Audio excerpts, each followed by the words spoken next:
এ plus B.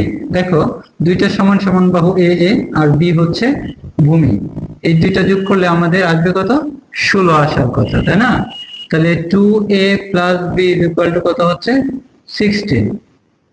2 এর মান কত পেয়েছি? 5x/6, বি হচ্ছে x ইকুয়াল টু 16, তাই তো? তাহলে আমরা যদি এটাকে কাটি 3 দিয়ে, তাহলে 5x নিচে হচ্ছে 3 প্লাস x ইকুয়াল টু 16। তাহলে কত হয়? 3 যদি আমরা লসাগু নেই, 5x plus 3x equal to 16। তাহলে 5 আর 3 হচ্ছে 8x equal to 16 multiply 3। Okay, তাহলে x equal to 16 multiply 3 divided by 8। আমরা যদি কাটি হচ্ছে 2, x equal to 6 metre. Okay, তাহলে আমরা ভূমি পাচ্ছি কত? x equal to 6 metre. দেখো আমরা ভূমি পেয়েছি হচ্ছে, ভূমি b ইকুয়াল টু 6 মিটার পেয়েছি। তাহলে সমান সমান বাহুর দৈর্ঘ্য কি হবে? সমান সমান বাহুর দৈর্ঘ্য, এটাকে আমরা a ধরেছিলাম, a ইকুয়াল টু 5, x ছিল, x এর জায়গায় বসাবো হচ্ছে 6 ডিভাইডেড বাই 6 মিটার। ওকে, তাহলে a ইকুয়াল টু 5 মিটার হয়।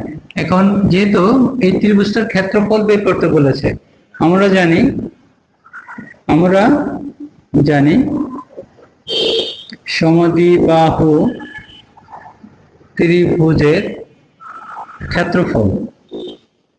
ক্ষেত্রফল is equal to b/4 root over 4a square minus b square বর্গ একক। তোমরা অবশ্যই ক্ষেত্রফলের সূত্রটা মনে রাখবে। আমি বেসিক এই সূত্রটা কিভাবে আসছে সেটা আমি প্রমাণ করে দিয়েছি, আমার পূর্বের ভিডিওতে দেখে নিবে।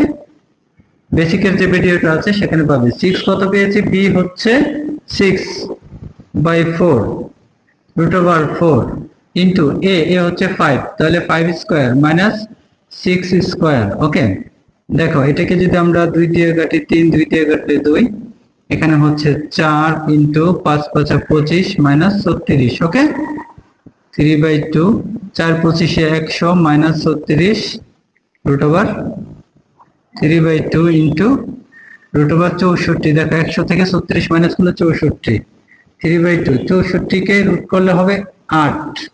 হ্যাঁ, তাহলে এটাকে কাটলে হচ্ছে 4 আর 3 4 12